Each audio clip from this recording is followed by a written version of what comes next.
Welcome to the hangar. We're back at the Acroduster today, and we're just getting ready to pull the engine off so that we can start our repairs on our tubes here and also start getting some access for some of our components for the inverted oil systems. I've been removing everything and carefully labeling it all in case it's 2 months before I end up putting it back together. Been making notes of defects I've found, things I want to fix, you know, leaks on the oil pressure, dipstick tube, fuel pump, stuff like that. So I'm just going to go ahead and remove our magnetos from the engine so that I don't damage them on the engine frame here.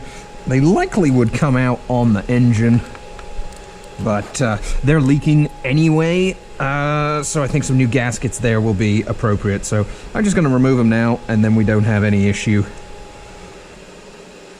damaging them, as I said. Keeping track of all the hardware and making sure we label it and put it either in bags or containers or however you do, but just do your best to try and keep a good system for looking after bits and pieces, because quite often jobs will take a lot longer than you expect.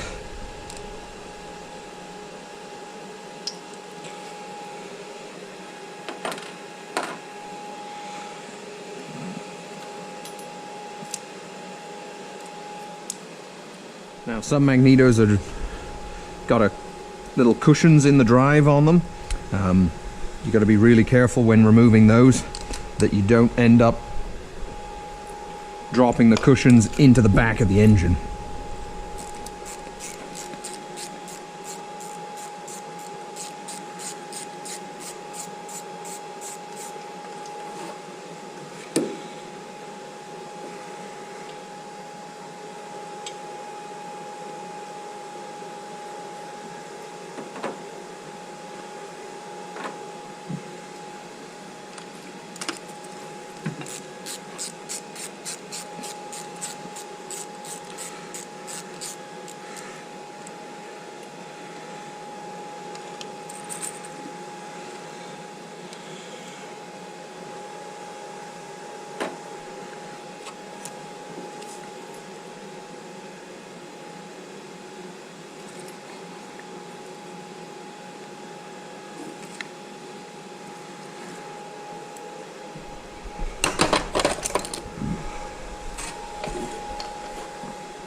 That gasket's in terrible shape.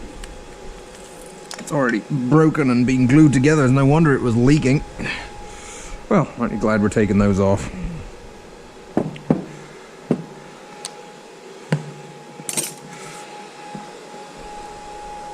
Okay, I'm going to grab a couple of big plugs for my 2 oil lines here so I minimize the amount of mess I make.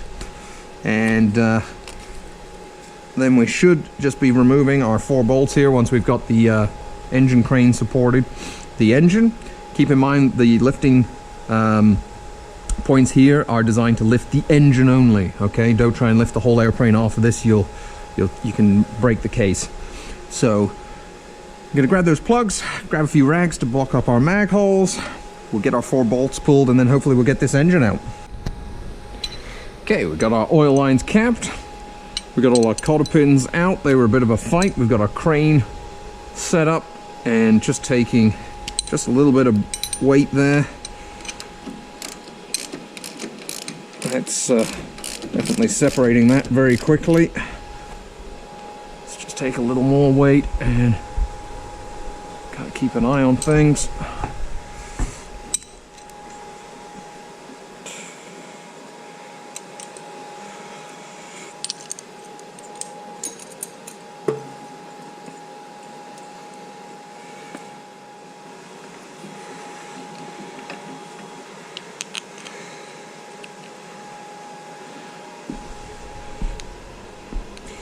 Wonder whose mounts those are.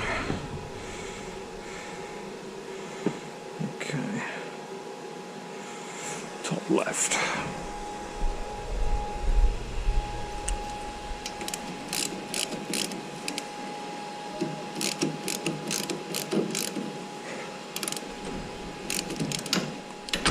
There we go. All right. We are free.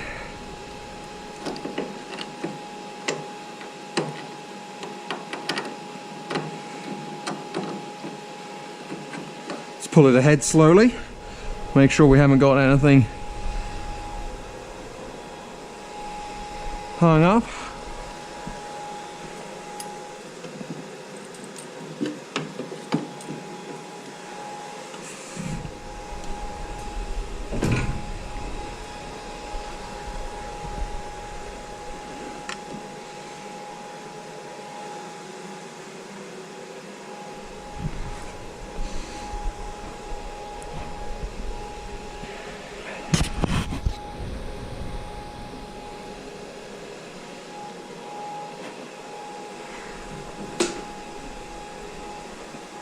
That looks like something's hung up. Ah, oh dear. That's putting a lot of stress on that. Okay, that was undone, but the bolts just haven't eased their way out. Alright.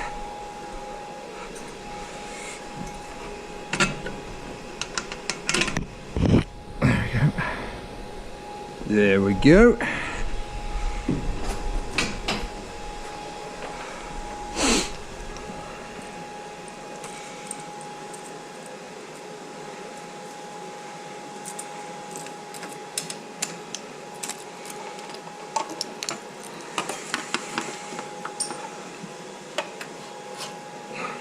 Oh, well, lots of fun. Okay, yeah, definitely got a, looks like some former gasket or something's been used on this fuel pump instead of a proper gasket. We got Teflon tape here on this oil inline. That's obviously not supposed to be there. We'll do those mag gaskets. That's where homemade prop governor plate. Obviously this is experimental airplane, so I guess allowable. It's a little crude, but actually does not seem to be, yeah, it might be leaking a little bit at the bottom there. But it's not very expensive to buy real blanking plates from Lycoming for prop governors and vacuum pumps. Of course, again, that's part of our inverted system there.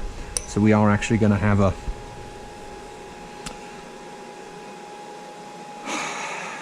plate on there. So yeah, so that's a pretty big step with the Acroduster there. We've got the engine off now. We'll go ahead and add a number of items to our list of things that we want to get ordered part-wise, seals, gaskets, to tidy up a bunch of the oil leaks, and then we'll start by pulling out the horizontal oil screen at the bottom and a few other bits and pieces, and looking at the installation of some of our components for the inverted oil system. So more to come soon.